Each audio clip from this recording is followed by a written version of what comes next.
11월 1일 오늘 하나님의 말씀은 로마서 7장 말씀입니다. 1절로 3절 말씀. 형제들아 내가 법하는 자들에게 말하노니 너희는 그 법이 사람이 살 동안만 그를 주관하는 줄 알지 못하느냐. 남편이 있는 여인이 그 남편 생전에는 법으로 그에게 매임받으나 만일 그 남편이 죽으면 남편의 법에서 벗어나느니라. 그러므로 만일 그 남편 생전에 다른 남자에게 가면 음녀라. 그러나 만일 남편이 죽으면 그 법에서 자유롭게 되나니 다른 남자에게 갈지라도 음녀가 되지 아니하느니라. 바울 사도는 그리스도를 믿는 모든 신자들을 형제여라고 친숙하게 불렀습니다. 그러면서 율법의 역할에 대해 단단히 설명을 해주고 있습니다. 율법은 사람이 살아있는 동안에만 그를 주관하고 있습니다. 예를 들어 율법은 남편이 있는 여인이 그 남편이 죽으면 남편의 법, 즉 남편에 대해 아내가 지켜야 할 의무를 규정한 율법에서 벗어나서 자유롭게 되기에 다른 남자에게 갈지라도 음녀가 되지 않는다는 말씀이십니다. 7절로 11절 말씀. 그런즉 우리가 무슨 말을 하리요? 율법이 죄냐? 그럴 수 없느니라. 율법으로 말미암지 않고는 내가 죄를 알지 못하였으니 곧 율법이 탐내지 말라 하지 아니하였더라면 내가 탐심을 알지 못하였으리라. 그러나 죄가 기회를 타서 계명으로 말미암아 내 속에서 온갖 탐심을 이루었나니 이는 율법이 없으면 죄가 죽은 것임이라. 전에 율법을 깨닫지 못했을 때에는 내가 살았더니 계명이 이름에 죄는 살아나고 나는 죽었도다. 생명에 이르게 할 그 계명이 내게 대하여 도리어 사망에 이르게 하는 것이 되었도다. 죄가 기회를 타서 계명으로 말미암아 나를 속이고 그것으로 나를 죽였는지라. 따라서 율법의 역할은 성화 과정 중에 있는 성도에게 죄를 알게 해줌으로 인해서 그 죄에서 떠나게 해주고 또 인간의 죄성과 한계를 깨닫게 해줌으로 인해서 예수 그리스도의 십자가 공로의 필요성을 알게 해주는 것입니다. 하나님께서 모세를 통해 이스라엘 백성들에게 이 율법들을 주실 때는 결코 인간을 괴롭히기 위해서가 아닌 오직 인간에게 유익과 축복을 주시기 위해서 계명을 주신 것입니다. 그러나 인간의 악한 본성에 의해 아무도 그것을 제대로 지키지 못하므로 결국 인간은 율법에 의해 정죄를 당할 수밖에 없었죠. 율법은 우리가 살아있는 동안에만 우리를 주관합니다. 우리가 죽으면 율법은 더 이상 우리를 주관하지 못합니다. 우리가 죽는 방법은 그리스도와 연합하는 것뿐입니다. 그리스도께서 십자가에 못 박혔을 때 우리도 함께 죽은 것입니다. 그 결과 우리는 율법에서 완전히 벗어날 수 있게 된 것이죠. 인간은 죄의 본성이 있어서 하지 말라고 하면 도리어 죄를 짓고 싶은 정욕을 불러일으켜 죄를 짓게 만듭니다.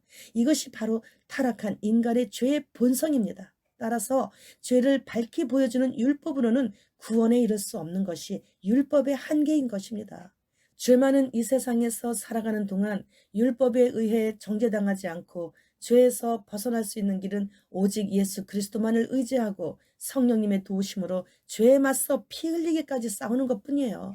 그러나 우리는 완전하지 못하기 때문에 끝까지 쉼 없이 매 순간마다 싸워야 됩니다. 그리하면 언젠가 주님께서 이 세상에 다시 오실 때 마침내 우리는 죄의 영향력에서 완전히 자유롭게 되기 때문이죠.